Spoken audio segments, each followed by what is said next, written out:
జాతీయవాద జర్నలిజానికి అసలైన వేదిక నేషనలిస్ట్ హబ్ ని సబ్స్క్రైబ్ చేసుకోండి. నోటిఫికేషన్స్ కోసం బెల్ ఐకాన్ పై క్లిక్ చేయండి. నమస్తే, వెల్కమ్ టు నేషనలిస్ట్ హబ్. భారతదేశంలో విదేశీ మారకద్రవ్య నిల్వలు బాగా పెరిగాయి. భారతదేశ విదేశీ మారకద్రవ్య నిల్వలపై రిజర్వ్ బ్యాంక్ ఆఫ్ ఇండియా విడుదల చేసిన సరికొత్త గణాంకాలు ఈ విషయాన్ని స్పష్టం చేశాయి. ఆర్బీఐ డేటా ప్రకారం 2024 మార్చి 22తో ముగిసిన వారంలో భారతదేశంలో విదేశీ మారక నిల్వలు $140 మిలియన్ పెరిగి $642.63 బిలియన్ చేరాయి.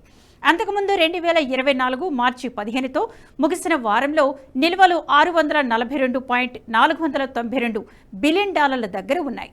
భారతదేశ విదేశీ మారక నిల్వలు 2021 అక్టోబర్ నెలలో అత్యధికంగా $645 బిలియన్ చేరుకున్నాయి. ఇది అప్పటికి గరిష్ట రికార్డు. భారతదేశం నుంచి ఎగుమతులు పెరగడం వల్ల దేశంలోకి విదేశీ నగదు ప్రవహిస్తోంది. అతి త్వరలోనే జీవితకాల రికార్డు బద్దలవడమే కాకుండా కొత్త రికార్డు సృష్టించబోతుంది.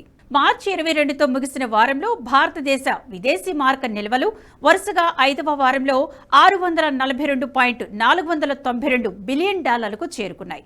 IMFలో ఫారెక్స్ నిల్వలు $27 మిలియన్ తగ్గి $4.66 బిలియన్ చోటు చేసుకున్నాయి.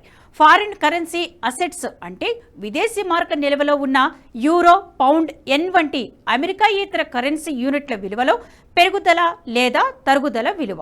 అమెరికన్ డాలర్ల రూపంలో ఈ విలువను చెబుతారు. ఆర్బీఐ విడుదల చేసిన డేటా ప్రకారం బంగారం నిల్వలు $347 మిలియన్ నుంచి $51.487 బిలియన్ పెరిగాయి. 2021 అక్టోబర్లో ఫారెక్స్ రిజర్వ్ నిల్వలు $645 బిలియన్ ఆల్ టైమ్ గరిష్ట స్థాయిని తాకాయి. నాటి నుంచి డాలర్పై రూపాయి మార్కం విలువ అంతర్జాతీయంగా భౌగోళిక ఉద్రిక్తతలతో ఫారెక్స్ రిజర్వ్ నిల్వలు తగ్గుతూ వచ్చాయి. ఇప్పుడు మరోసారి భారతదేశ విదేశీ మారక నిల్వలు గణనీయంగా పెరుగుతూ ఉన్నాయి. త్వరలోనే భారత్ గత రికార్డును కొల్లగొట్టడం ఖాయమని విశ్లేషకులు అంచనా వేస్తున్నారు. ఫారెక్స్ నిల్వలలో సాపేక్ష పతనం పెరుగుతున్న యుఎస్ డాలర్తో రూపాయిలో అసమాన తగ్గుదలను రక్షించడానికి మార్కెట్లో ఎప్పటికప్పుడు ఆర్బీఐ పర్యవేక్షిస్తుంది. ఆర్బీఐ ఎప్పటికప్పుడు రూపాయి విలువ భారీగా క్షీణించకుండా నిరోధించడానికి డాలర్ల విక్రయంతో సహా ద్రవ్య నిర్వహణ ద్వారా మార్కెట్లో జోక్యం చేసుకుంటుంది.